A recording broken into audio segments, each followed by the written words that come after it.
Hello বন্ধুরা, আজকে নতুন একটা ব্লগ নিয়ে হাজির হয়ে গেছি। দেখো বরযাত্রীদের আটকে দিয়েছে, আমরা গেটের বাইরে দাঁড়িয়ে আছি, ওরা নিচেই যাচ্ছে। তো লাস্টে আবার দেখলাম বউ নাচছে। এ আবার কেমন বিয়ে বাড়ি, বিয়ের আগে বর ছাড়াই বউ একা একাই নিচে যাচ্ছে। তো ব্যাপারটা তো দেখতে হচ্ছে, তাহলে পুরো ব্লগটা দেখবে, না হলে কিন্তু কিচ্ছু বুঝতে পারবে না।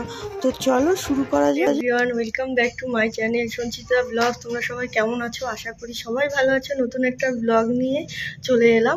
তো দেখতেই পাচ্ছ, কুর্তি পরে নিয়েছি, রেডি হয়ে গেছি। তো কোথায় যাচ্ছি সেটা তোমাদেরকে বলছি। বাড়িতে যাচ্ছি, যেহেতু বিয়ে আছে, তো ভাবলাম এখন থেকে ব্লগটা শুরু করি। তো সেটা তোমাদের দেখতে সুবিধা হবে। তো সারা রাস্তা যেতে যেতে তোমাদের সাথে শেয়ার করব কি করব না করব, কারণ আজকেই বিয়ে আর হচ্ছে গুধুলি লগ্নে বিয়ে। তো অনেকটা দেরি হয়ে গেল বেরোতে। কালকে যেহেতু রবিবার ছিল বেরোতে পারিনি, হাটবার ছিল এখানে। তো ওই জন্যই আজকে সোমবার। তো তোমার দাদাভাই আরও কিছু কাজ ছিল, করে নিল, না হলে আরও সকালে বেরোতাম। তো আমি সিম্পলভাবে রেডি হয়েছি, বাড়িতে গিয়ে রেডি হব। তো জানি না কখন বাড়িতে পৌঁছবো, 2 ঘন্টা তো লাগে, এখন ক ঘন্টা লাগবে জানি না, যেহেতু এত বেলা হয়ে গেছে। তো যাই হোক, তো সাথে থাকো। আজকের ব্লগটা আশা করি ভালো লাগবে। সবাই আশা করি ভালো আছো। তো চলো, পাপড় রেডি হয়ে গেছে, তোমাদেরকে দেখাচ্ছি। নিচে চলে এসেছি, এই দেখো ব্যাগটা একটু ভাববো। বাইকের উপরে ব্যাগগুলো তোমার দাদাভাই রেখে গেছে, কারণ গাড়ি আনতে গেছে, যেহেতু গাড়ি নিয়ে যাচ্ছি। করিয়েছি, পাপু আবার একটা ভাপড় ব্যাগ নিয়েছে, দেখো ছোট ব্যাগ। আর এইদিকে আমাদের ব্যাগগুলো এখানে রাখা হয়েছে। দেখো কত ব্যাগপত্র নিতে হয়, যেহেতু দিনের জন্য যাও তাও কত ব্যাগপত্র, যেহেতু বিয়ে বাড়ি কিছু করার নেই।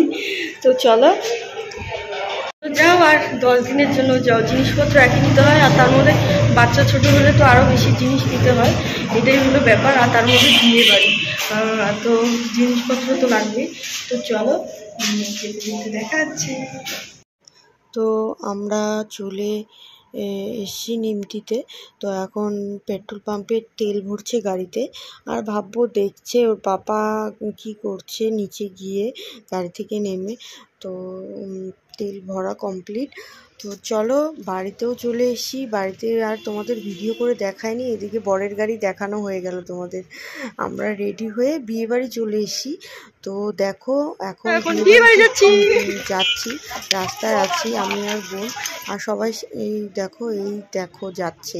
আর এদিকে বরযাত্রীরাও বেরিয়ে পড়েছে তত্ত্ব হাতে নিয়ে, যেহেতু বিয়েটা আমাদের দিনহাটাতেই, ছেলের বাড়িও দিনহাটায়, মেয়ের বাড়িও দিনহাটায়, একটু দূর। তো যাই হোক, তো বরযাত্রীর গাড়ি বাস চলে এসছে, আর এইদিকে বরের গাড়িও ফুল দিয়ে সাজিয়ে রেখেছে, তোমাদেরকে তো দেখালাম। এদিকে গাড়িতে কে কে উঠবে না উঠবে সেটাই ডিসাইড হচ্ছে। আমাদেরকে বলেছিল, তো আমরা বললাম না, যারা আয় কাজ করবে তারাই ওখানে যাও, গাড়িতে যাও বরের সাথে। আমরা তো তোমার দাদাভাইয়ের গাড়ি নিয়েই গেছি। তো যাই হোক, এদিকে বর গাড়িতে উঠে পড়েছে, বরকে দেখাতে পারলাম না। আর এদিকে বরের দিদি মানে আমার বৌদি, এই তো বৌদি আমাকে বলছে তুমি উঠো গাড়িতে। আমি বললাম না, তুমি উঠো, তুমি নিয়মকানুন যেহেতু করবে। তো আমরা মদনমোহন বাড়ির এখানে দাঁড়িয়েছিলাম। এই যে মেয়ের বাড়ির লোকজন এসে বরকে বাজনা দিয়ে নাচতে নাচতে নিয়ে যাচ্ছে। তো আমরা সাইডে দাঁড়িয়েছিলাম গাড়িতেই, কারণ বরের গাড়ি আগে ঢুকবে, তারপরে আমরা পিছনে যাব। আর বাস যেটা ছিল সেটা আগে চলে গেছে। তো যাই হোক, বেশি দূর যেহেতু না, তো আমরা গাড়িতেই বসে আছি। তো সবাই নাচানাচি করছে। তো চলো বিয়ে বাড়িতে কী হচ্ছে না হচ্ছে তোমাদের সাথে শেয়ার করব। তো এই দেখো বরের গাড়ি চলে গেল, আমরা চলেও এসেছি। এইদিকে দেখো বরযাত্রীদের দাঁড়া করিয়ে কনে মানে মেয়ের বাড়ির লোকজন নাচা শুরু করে দিয়েছে। তো আমাদের ঢুকতেই দিচ্ছে না, কেন বলো তো? কারণ ওরা পুরো নাচ গান করে তারপরে বরকে বরণ করবে। তো এখন বরের গাড়ি ঢুকে গেছে, বর নেমেও গেছে, এখন বরকে বরণ করবে শাশুড়ি মা, মানে মেয়ে মেয়ের মা ছেলেকে বরণ করবে। তো এই তো আমরা তত্ত্ব নিয়ে দাঁড়িয়ে আছি সবাই, আমাদের বাড়ির সবাই এখানে আছে, বোন, দাদা, বৌদি, মাসি, মা, কাকিমণি, কাকি, বৌদিরা, ভাস্তি, ভাস্তা সবাই এখানে সবাই দাঁড়িয়ে আছে। আমরা এই দেখো আমার বোনরা ফুচকা খেতেও চলে এসছে, আর ভাব্বু আমাকে ডাকছে, আমি ভাব্বুকে দেখাচ্ছি ক্যামেরায় দেখতে। তো এইদিকে দেখো বউ, আমাদের সুন্দরী বউ। তো যাই হোক, এখানে বউ বসে আছে, আর এইদিকে বরকে ছাদনাতলায় নেওয়া হয়েছে, কারণ লগ্ন তো চলে যাবে। আর এদিকে ভাব্বু জল খাচ্ছে নাচতে নাচতে, ভাব্বুর মিমি ক্যামেরা দেখে মুখ ঘুরিয়ে নিয়েছে, আরেক মিমি ভাব্বুর কফি খাচ্ছে।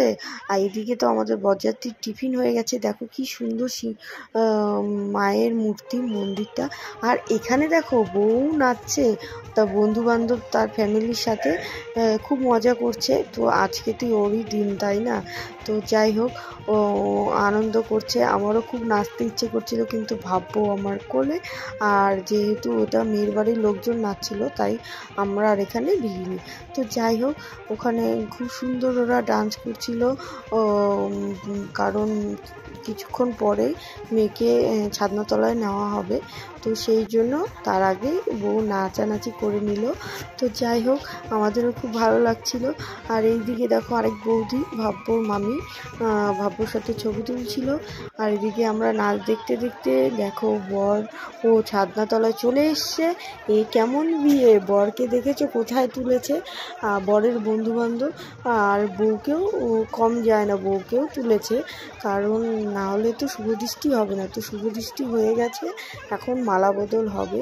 তো আমরা বলছিলাম যে ছেলেকে তো উপরে তুলেছি, মেয়েকেও তুলতে হবে, না হলে কোনো মতেই হবে না। তো এদিকে দেখো মালা বদল হচ্ছে। তো যাই হোক, মালা বদল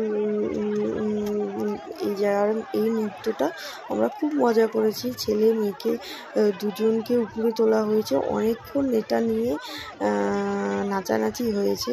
তো যাই হোক, এটাই তো সারা জীবন মনে থাকবে ওদের, যে বিয়েতে এরকম করে ওদের বন্ধু বান্ধবরা উপরে তুলেছিল এতটা উঁচায়। যেহেতু ছেলে লম্বা, তো পাতলা পুতলো, ওই জন্য ওকে তুলতে পেরেছে। আর এদিকে মেয়েকে তুলেছে দেখো। তো যাই হোক, এখন হাত একসাথে করবে, 4 হাত। তো যাই হোক, আমরা খেতে চলে এসেছি বরযাত্রী সবাই। তো আশা করি তোমাদের খুব ভালো লেগেছে, অবশ্যই লাইক কমেন্ট করতে ভুলো না। টাটা।